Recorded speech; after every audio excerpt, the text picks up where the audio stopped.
factionalization, that in the general views of members of the party, there need to be some reconciliation before heading for an all-inclusive convention.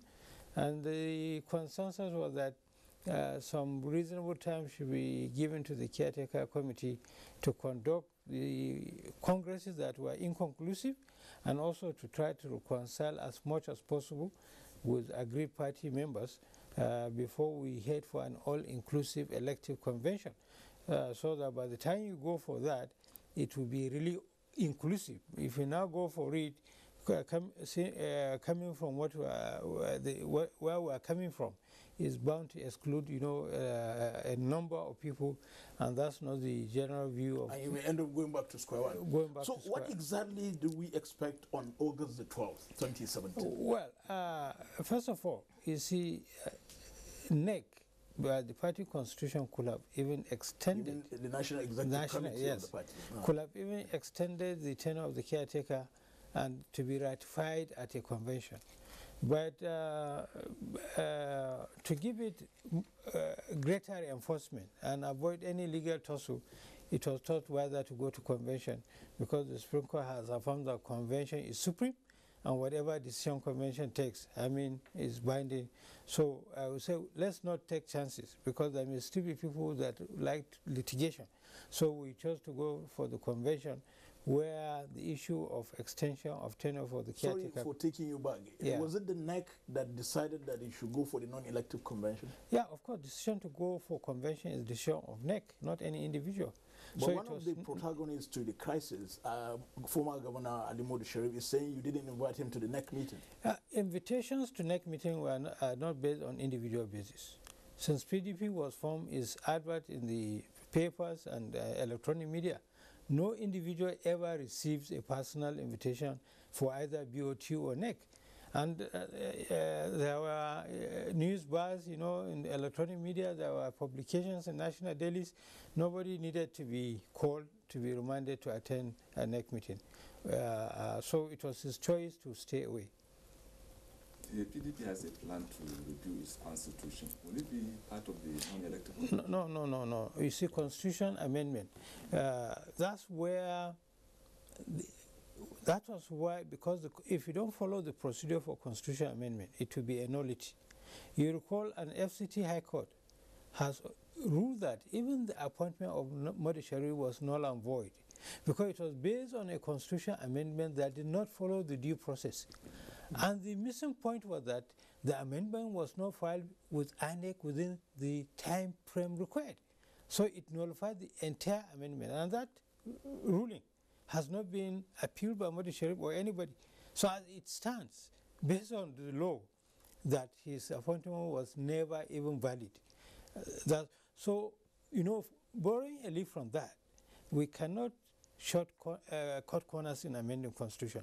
What we did was just to distribute draft amendment, so that members can further forward any other further amendment to the draft amendment, or even new issues.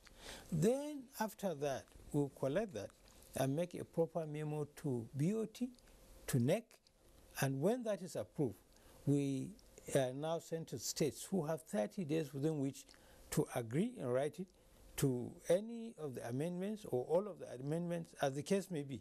And it is where any amendment that has 2/3, support from the states, will now be amendment that will be forwarded to convention for approval. So what we did was just a process, but not even commencing, because no memo has gone to BOT or NEC, but further, making available to members the proposed amendment taken from the Ekoromadu Committee and the Jerigana Committee. We consolidated the two, but still we want further input, so that by the time we come up with the real memo on constitutional amendment, it will have received wider input. Yes, Your Excellency, you agree with me that the crisis of indiscipline in the party has cost you a lot. Yes. Will you say now that the PDP has learned its lessons? Absolutely. But then, at that NEC, when the date for a special non-elective convention was approved, it was also approved that the caretaker committee should set up 2 committees. One, reconciliation, because we agree that we must reconcile. Not just who disagreed with the Madu Sharif group, but as far back as possible. We are not limiting reconciliation to any particular period of time. Then, disciplinary committee. Now, disciplinary committee, some people misinterpreted it to mean that we want to go back and be vindictive. We said, no, we are drawing a line. From the day the Supreme Court ruling came, don't go back saying somebody agreed with you or disagreed with you. You look from that day going forward. Who is doing anything that is intended to undermine the party? And if you don't begin to discipline members, the issues of indiscipline will actually continue. So we have learned indeed our lesson. And while reconciling, we are saying that no to indiscipline, and hence, the decision to immediately set up these 2 committees. What of the issue of internal democracy? How are you going to deal with it? Because I understand it's also going to be on the table at the non-elected convention. No, it's not, because it's not about it's just purely the issue of extension of tenure. Of course, NEC can still refer a special matter to the convention. It doesn't exclude that happening. But until that happens, the only issue now referred to that special convention is the issue of tenure of caretaker committee. Now, internal party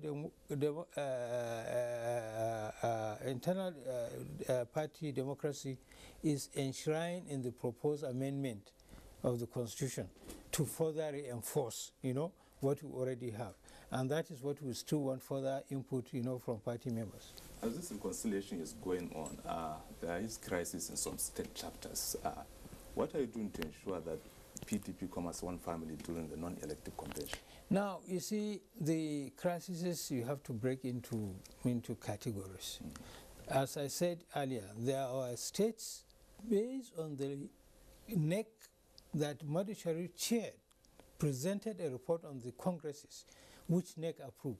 7 states were presented by him as inconclusive, which means there are 2 matters to be resolved. Some parallel congresses. And we said, we are not going back over that. That's a starting point.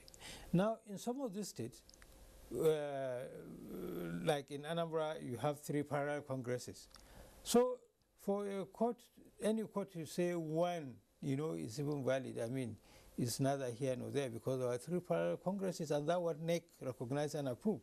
In some states, 2 parallel executives. And we said, look, the decision of NEC, even when Madu was on seat, was that there were 2 parallel congresses. Our position now is that you people should reconcile yourselves, and then we'll go and conduct a fresh Congress so that it is all inclusive, it is unifying. But you find them, flexing muscles, one wanting to, to assume authority, over the other. And we said, no, we are not going to, even if you supported us, we, in the spirit of going forward, accommodating everybody, we will not just close our eyes and say that we are going to breach what NEC had approved and override it. In any case, caretaker committee has no power to override any NEC decision. It's only NEC can reverse itself. And at the moment, NEC has not reversed itself. So we will not assume a position to begin to be lawless by reversing a decision taken by NEC. So what we are doing is talking to all of them, reconcile yourself. For example, in Osun State, it was reconciliation that brought about PDP winning a Senate seat. So if we can reconcile and win election, why can't we reconcile in the issue of party leadership, so that we all move as one? But sometimes, in politics, certain personal interests tend to supersede collective Still talking reconciliation, if there is one party that suffers issue of defection, is PDP. Are you reaching out to your former members who have defected to other parties to come back? Of course, beyond them. We are reaching, as I said, we are going back as far as we can go in terms of reconciliation, not just a recent event. And maybe they jumped the ship too quickly. Maybe they anticipated that we are not going to come out victorious. I'm sure it is regret that is following, their action. But we are confident that it is not just about the few that defected. We are confident that we are going to have an avalanche of inflow of credible men and women into PDP. Can we have idea of the and big it's a names matter you of are time. reaching out to? Pardon? The big names you are reaching In out fact, to. some are Some of telling them. us that you're already reaching out to them. Which, no, I'm not aware of that. You see, I'm not aware of that. Of course, at state level, you know, states have been making a reach out. People, anybody big or small, they are invited to join PDP. The only thing which I have heard, even though there has not been any formal meeting to deal with a matter like that, is that nobody will set any conditions for joining PDP or coming back to PDP. Yes. You come back to PDP as any other person is coming into PDP.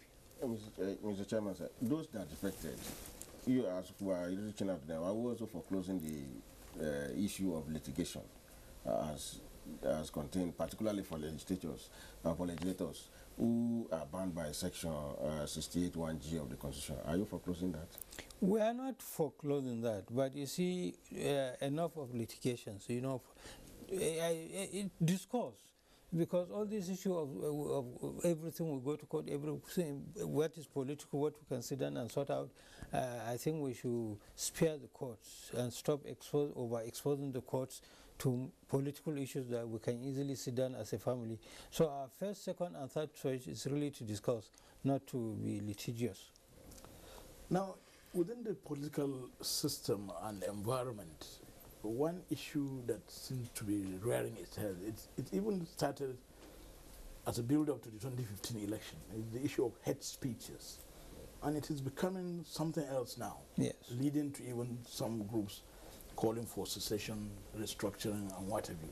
Let's look at the issue of hate speech first. As a party chairman and a party leader, a former senator, what are your thoughts? And what are you telling PDP members? As a party, we are the first formal group to come out and address a World Press Conference and condemn all these hate speeches. And manager political was there, he covered it. And that's when even the avalanche of open statements, you know, assume, you know, a wider national dimension. So we didn't shy away from coming out to say, look, enough of these hate speeches. Yes, talks of restructuring. Of course, restructuring means different things to different people. So let's build understanding, let's build consensus on what we understand by restructuring, what kind of restructuring. But some of your members who are involved in these hate speeches have immunity because they are elected persons heading some groupings. Well, you see, while as a party, we, and I assure you, I, as chairman caretaker committee, whenever any such appears, I reach out to such individuals and talk to them. And I tell you the reasons when I talk to them. You see, sometimes it's not talking to somebody when you think that somebody has overstepped, you know, in the bounds or something like that. You just don't begin to condemn somebody. Reach out to a person, talk to the person. The person will see wisdom. So we, any such speech coming from any PDP member that we see or hear, we reach out and talk, you know, common sense, you know, to ourselves, so that, you know, a repeat of such, you know, does not happen. But it's not just about PDP, it's nationwide. You see, when you isolate the issue of addressing hate speech to one political party or one part of the country, some other people think you've taken side. It's a matter that must be approached holistically. And right now, the matter is being approached holistically. Right from the beginning, if this matter has been approached holistically, not trying to say who was more right, who was, you know, okay, whose own is legitimate, I think we could have avoided getting to where we are. But better late than never. At least across the nation now, everybody is speaking against hate speech, and there is talk of, look, let's sit down, we're one nation, let's be civil and discuss over this matter. There are no matters that, you know, we cannot sit down and discuss and resolve. What would you say to this statement? It appears when somebody says agitations for restructuring or secession appears to come from areas of people that are predominantly sympathetic to PDP. As a party chairman, what would you say to that? Yeah, well, is Southwest sympathetic to PDP? I said areas predominantly sympathetic I'm to asking, PDP. is Southwest predominantly sympathetic to PDP? The fact that, you see, this is the issue of coloration that turns a national issue into a political or sectional issue, and that's how we get it wrong. Yeah? You get agitation over restructuring. It has been more coming from South over the years than actually South. South is Of secession. I'm coming. It's a recent phenomenon. You understand? Apart from the unfortunate incident of the past, decades.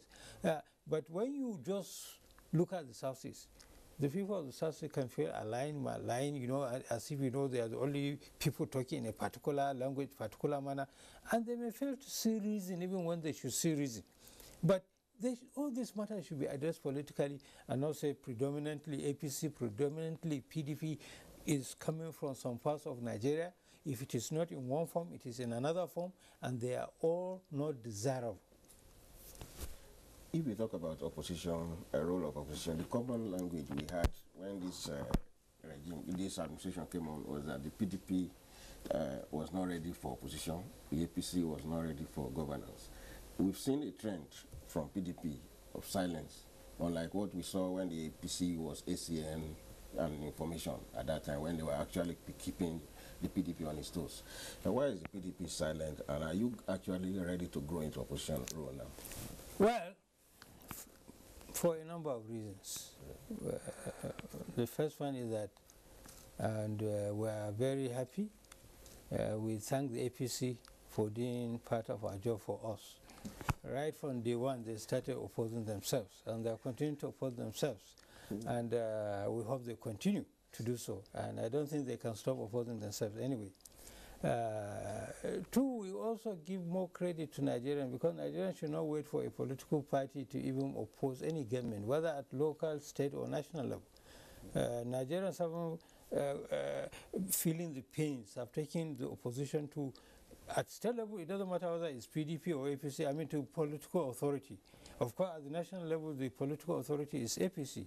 But of course, we were divided because of these litigations, and there were suspicions of some element within us being used, by some forces, if not the government as authority, but at least by some powerful individuals, in the government. And when you are faced with such a situation, you cannot, be an effective opposition party. That is what we have just come out from, and I won't tell people how we are going to do it, but we'll do it in such a way that it is effective, and it will achieve the needed objective of exposing the deficiencies of the APC-led government. But also, we want clean opposition. We don't want to deny a credit that is due to, the government of the day. But there are few credits. The negativities are far more in number. And that is what we emphasize to the electorates, so that when elections come, they will know that there are far more negative issues than any positive issue you can see in the current government, and give us a second chance to govern them. As of 2 terms, Senator, how do you read, what's your sense on the politics and the opposition going on within the National Assembly? Is it bipartisan enough? Is the opposition strong? Are your members really keeping, legislatively keeping the other party members on their toes? Or if not, what should be the way forward as party chairman? Yeah, well, you see, the National Assembly, if you don't start well, you hardly end up very well. The APC government missed the opportunity to start well with the legislature they had a particular focus in terms of leadership, and members... By not imposing their leadership? It's not about imposition, it's open discourse, transparency. No, they didn't start well by not imposing leadership? It was not imposition. Okay. As I understand it, there was not openness with the members, so that the members can understand the direction of the party and discuss it, and go in as united as APC legislators. They were left on their own, and then suddenly effort to, you know, put them together. And it is far more difficult, you know, when you let people, you know, take strong positions. If they gave into party, but party pull back away from them, gave into government, but government pull back from them, government same party. I mean, you hardly will fault them if they form strong position, and that was a terrible mistake. And so you have PDP legislators flexing muscles, having influences, whether even in the House of Reps, because the leadership emerged with the solid support of PDP. So it's politics. They must give, you know, due recognition and cognizance to the PDP legislators and their views in legislation making. Be that as it may, there are matters of also national interest. So we shouldn't turn executive legislatively rift as to substantially affect the welfare and well-being of Nigeria and Nigerians. So we should know how far we limit the political differences, the conflict between legislature and executive, and we should know when we have to just swallow our pride, whether executive, whether legislature, and move forward in the interest of the nation. 2 years on, the National Assembly, the 8th National Assembly, successfully, both sides, Senate and House of Reps, attempted to review some aspects of the provisions of the 1999 Constitution towards finally amending it. What are your thoughts on the 29 or so provisions that they successfully amended? Well, you see, amendment of Constitution is a continuous issue, but it has been the tradition in the life of any National Assembly. You go through the same process. It's cumbersome, it's tedious, and very soon people will begin to forget how our Constitution looks like. I think once and for all, we should address, you know, what is our Nigerian Constitution, not to be going by several attachments. Before you, it's in a few years we end up with Chambers or Oxford Dictionary in the name of Nigerian Constitution, which is not good enough. But we should not also take away the credit, the necessity to review our Constitution, and that the fact that the suggested amendments are amendments which can add value, you know, in our polity.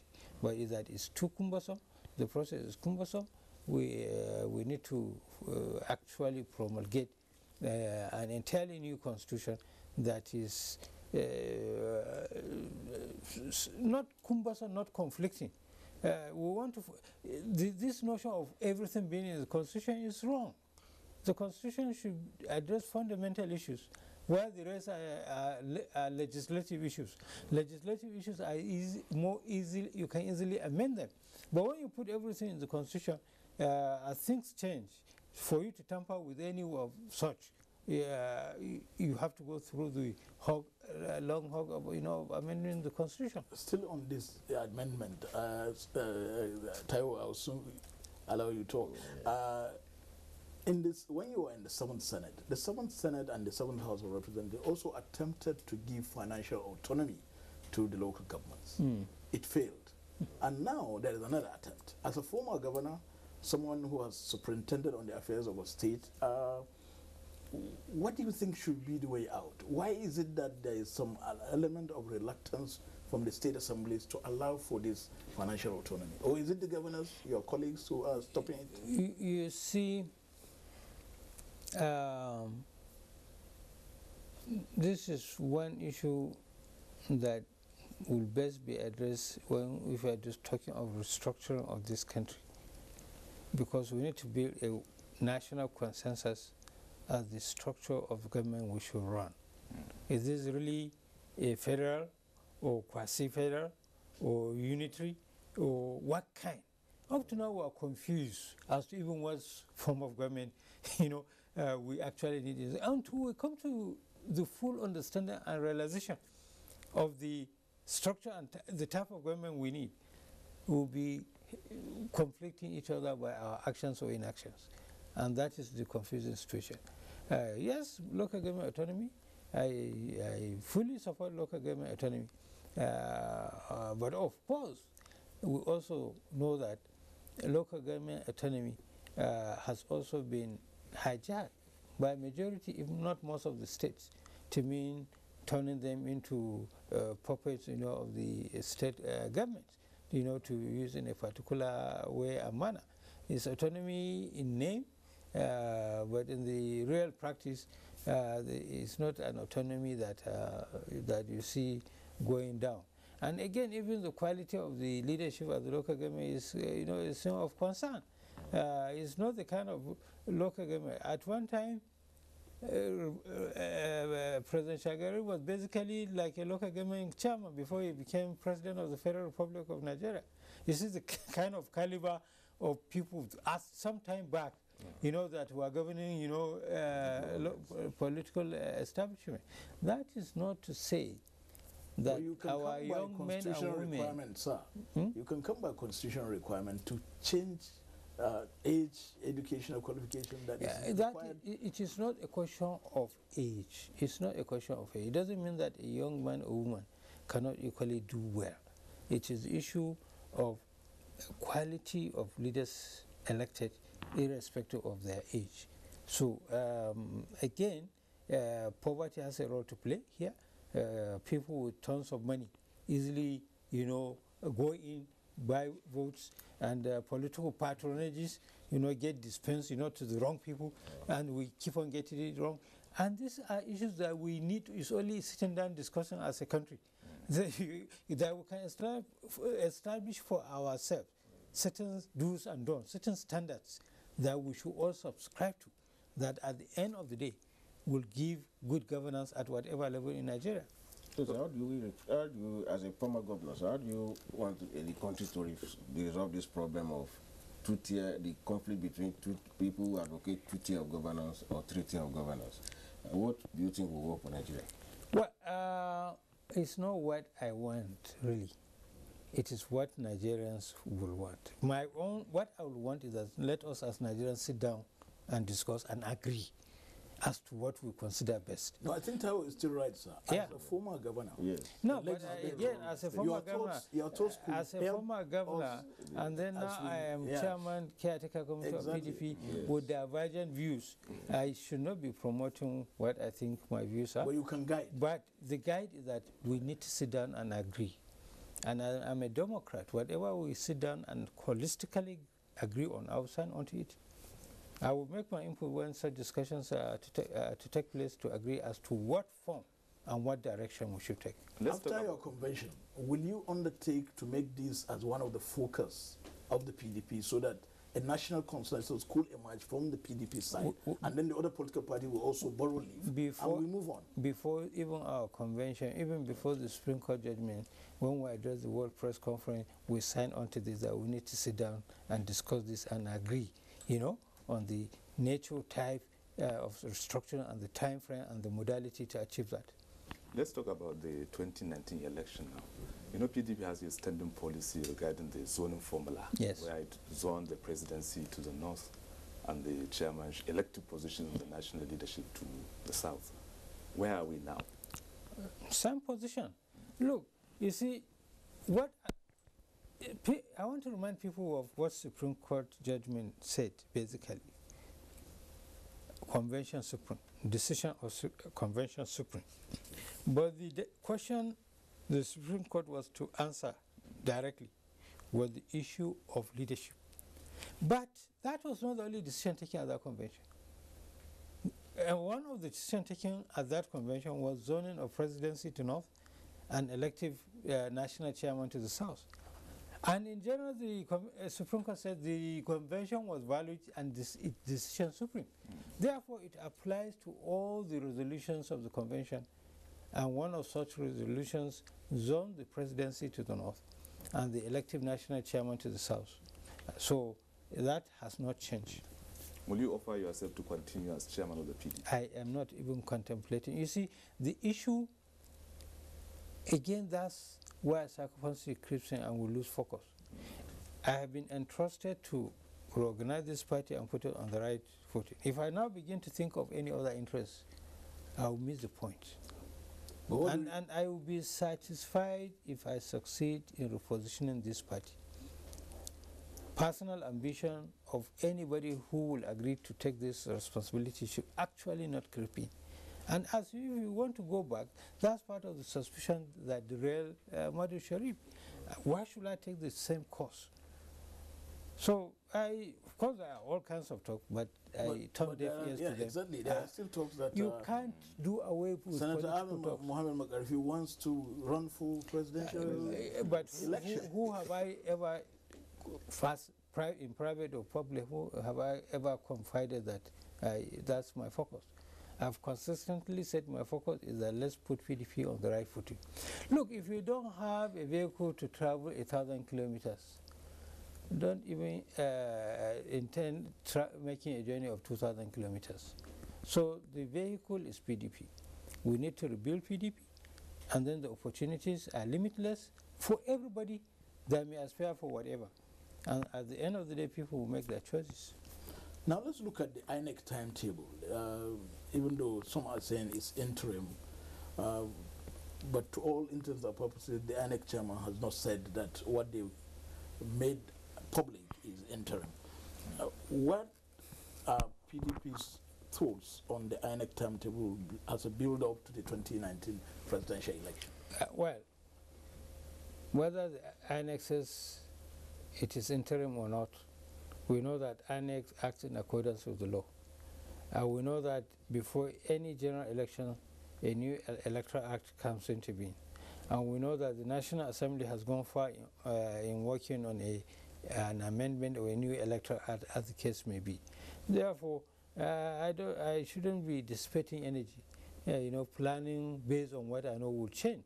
What I should plan and work on is reinventing the party, and so that no matter the kind of legislation that will come to be, who will be in a strong position, you understand, to actually capture power. But specific plans as to do with election will not be based on hypothetical issues.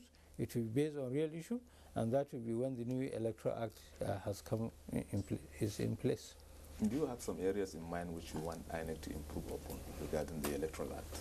Well, you see, it is not just INEC does not make the law. The National Assembly makes the law, and it makes the law based on input, from Nigerians. I think Nigerians should make credible input. INEC too, if it has input, it should make to the National Assembly, and the National Assembly should take out any personal or political interest and amend or enact a new electoral act that will address the sad experiences we have witnessed. Of course, there was a remarkable improvement, but of course also there are some drawbacks. So we should not be having drawbacks. We should be taking more steps actually forward and having a refined, election, in this country, so that we can avoid all the negativities that go with, elections that are deemed not to be free and fair. So, Chairman, can you be a little bit more specific? Because there are certain salient features in the previous Electoral Act that has now been proposed for amendment by the National Assembly and including INEC. One feature of the act, of the former act, or the existing act, is the card reader, for example, which a competent court had said is not mandatory. So would you want the card reader to be the sacrosanct as far as elections are concerned in this country? If yes, then we'll now know from there where the PDP stands. Well, the PDP introduced the card reader. Yeah, so it wasn't because we didn't agree with the card reader, but then the card reader was used also against the PDP. It's not the machine, it's not the reader, it's people. If you want to manipulate, you go ahead and manipulate. So actually, we should... You mean even with the card reader, elections can be manipulated? How? Even with the card reader, if the card reader now fails or is made to fail, and somebody, exercise some other authority or decision which influences the election one way or the other, what do you do? So it is the human factor, card reader or no card reader. But of course, we should not continue to be an analog society. we must move in, advance. But we must also know that the fundamental issue is the human factor. No matter how efficient, how good a card reader or whatever, if we don't deal with the human factor, we'll never get election. Not just election, we'll never get things right. Now, talking about 2019 elections, one of the burdens that the PDP will battle is this burden of corruption. I put it in quotes. The current government has painted the party as having condoned corruption, and its people and its members share the loot of the money that belongs to the country and all that. Going to 2019. But there are verifiable evidences. Sure. A lot of people have been prosecuted and a lot of people have been investigated. But going to next election, how do you want to rescue your party from that image? Well, you see, if PDP was stealing all the money, its PDP members were stealing all the money, but people were not hungry, people were going to school, people were not sick. Now such is not happening. People are hungry, people are ill, people can't pay for school fees, and there is no corruption, there is no stealing of the money. Please, do your arithmetic. Again, I'm not saying that some wrongs do not occur under PDP, but I had said a number of times, not the number of people, because some people are being called over a few thousands of naira, that they maybe were not in a position even to know the source. If you talk of political campaign money, which has been there since 2003, as far back as I know, that the center has been funding the states since as far back as 2003. In 1999, I can't say because it was military that handed over to us, but since 2003, I know that the center has been funding the states, and the states were never in a position to know where the money was actually coming from. So if a wrong was done, it could not have been done by the states or the local government, because it was not a new thing. We should focus and know where the wrong happened and actually limit it to that and deal with it at that level so that we can stop it happening. Two, if you sum up in terms of value, all those politicians, whether PDP or APC or whichever party, that have been charged in court in terms of billions, maybe 3 generals that have been charged for corruption, their own in terms of value is more than the totality of the politicians. Just 3 generals. And not to talk of those from the business sector, not to talk from those from the public sector. So if you politicize corruption, we would never be able to get it right. It's holistic. You find it in all institutions. You find it in the public service. You find it in the military and paramilitary. You find it everywhere. If you now tend to focus purely issue of corruption to politics and even then to a party that is not in government, the war will be lost. It will be a lost war. Dealing with corruption should be a holistic issue. And I will want to see a situation where a PDP, APC, and all parties will sign up on how we can collectively deal with corruption, and also give the agencies charged with bringing this menace, the kind of an all-party political support to deal with the issue. But again, the agencies also must be protected so that are not used to be seen to be vindictive. Yeah. In any case, it's only when you're not in power that you can be assessed. So to properly assess whether APC government is corrupt or not, you have to wait until when they're not in power. But still, let's go back to 2003. To quote you, you said the center has always provided finances for campaigns. Yes. So, having said that, it means we need to now reinvent the wheel in terms of political party finances and campaigns. Yes. What will you suggest? Well, as a departure from what you now yourself told us has been happening from 2000. And the PDP is part of the Constitution Amendment, where one of the amendment is to introduce electronic registration of party members, so that you can have a true membership record, and the payment of dues, either by annually or annually as the case may be, thereby diversifying funding of the political party away from those in political authority. So we already, as PDP, have a blueprint for that, and it's part of what we're actually going to look as we amend our constitution. And I recommend same for all political parties, but resting on those in the political authority to fund political parties, irrespective of the party, PDP, APC, Labour, whatever party, that is wrong, and we need to all get out of that. There is one issue, as a chartered accountant, we will need your thoughts. The petroleum industry bill is one bill that has been in the National Assembly from the 5th Assembly and now in the 8th Assembly. And there doesn't seem to be a way out. But now the 8th Assembly, in its wisdom, decided to kind of, if you like, dissect the bill, one single bill, into several other bills. Petroleum industry governance, petroleum industry host community, and what are your thoughts, and is this the way to go?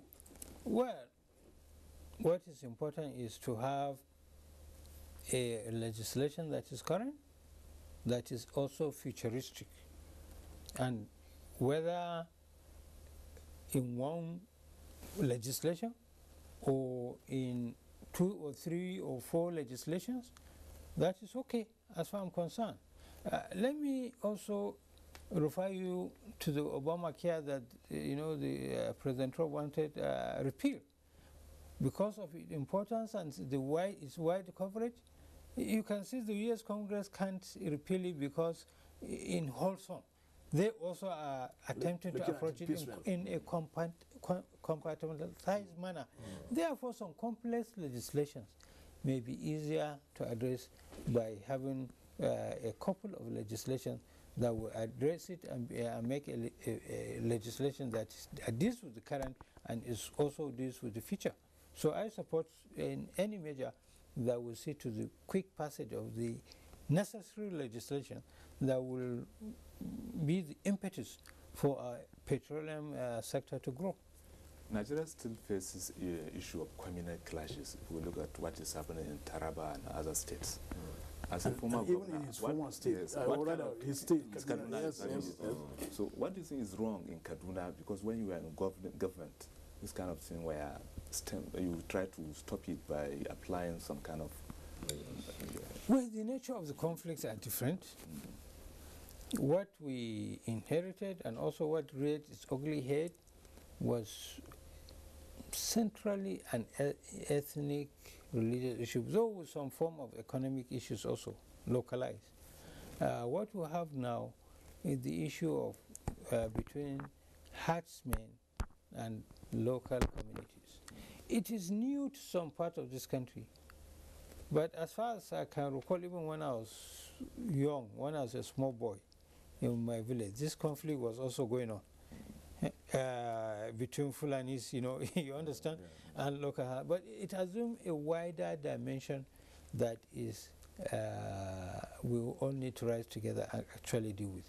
And porous borders has not been helpful. It's an issue that if we need to sit down with the communities and discuss and see how we can help the communities to protect themselves. Not by arming them, but if you don't talk with the community, you hardly can impose, any security measure that will secure the community. If you discuss with the communities, they have information, whether it is the Fulanis, it is the locals, or whatever. If you discuss, you get input from both sides. I think we should be able to evolve a community security system that will ensure that each community is safe, and if each community is safe, it means the totality of the nation will actually be safe. Policing, even local arrangement, as the case may be.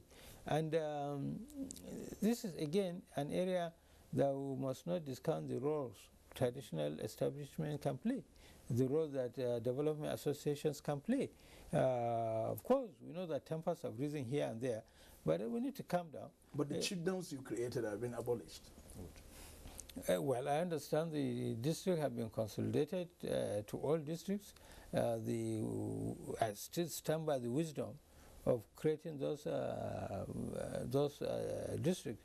You take the issue of kidnapping along Abuja, Kaduna Road, for example. If you task the village heads and introduce reward and punishment mechanism and the communities, it will yield a lot of result. But of course, when you consolidate, when you abrogate, you hardly can. Who are you going to talk to? You know, it creates all this confusion. So maybe the current leadership wants a departure from a traditional society to a modern society by fiat. Well, I don't know. I don't know. I can't speak for the government, but I stand by the wisdom that made us to create. In any case, we never created village heads. So the issue of village heads was an issue between local government and the chiefdoms or emirates. State government was limited to the issue of districts and chiefdoms. But village heads, as populations grow, the local government and the chiefs will see the necessity of creating, you know, wards and village heads, and there were no matters that were referred to governor for any particular approval. But again, we know there are financial constraints, so maybe they ought to have considered the issue of saying for any area to have such a village head, it should have a population or something not more than this. Again, sometimes it's not population, it's territory. You know, you can have a wide territory that needs to be supervised and secured. So there are a lot of factors, and a lot of people, is the recognition, is not even the pay, is the recognition and the responsibility that, you know, that they value, you know. So on a last note, what are your words for Nigeria, from PDP for Nigeria? Well, first of all, we thank the Nigerians for their patience with the suffering. We thank the Nigerians for their prayers for PDP, because if not for their prayers for PDP, maybe we will not be where we are today. And I show them that the PDP of today is not the PDP of yesterday. We'll be listening PDP. We are not going to be an arrogant PDP. We are not going to be we all know it PDP, and that we work with like minds. There won't be impunity anymore. I won't. You can't rule out impunity, but we'll reduce it to the barest minimum. But the human society is one. You know, you find impunity in one form or another. You can't eliminate it 100%, but we'll bring it to the barest minimum, so that it is insignificant. Distinguished Senator Ahmed Makarfi, sorry, our time is up.